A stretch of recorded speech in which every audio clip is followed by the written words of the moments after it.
सावन महीना जब से आइल बाटे, जाए खातिर मन अकुताइल बाटे।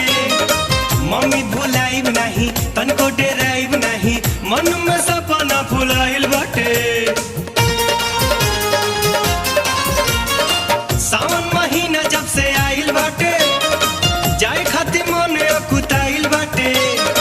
मम्मी भुलाइब नहीं, तनको डेराइब नहीं, मन में सपना फुलाइल बाटे।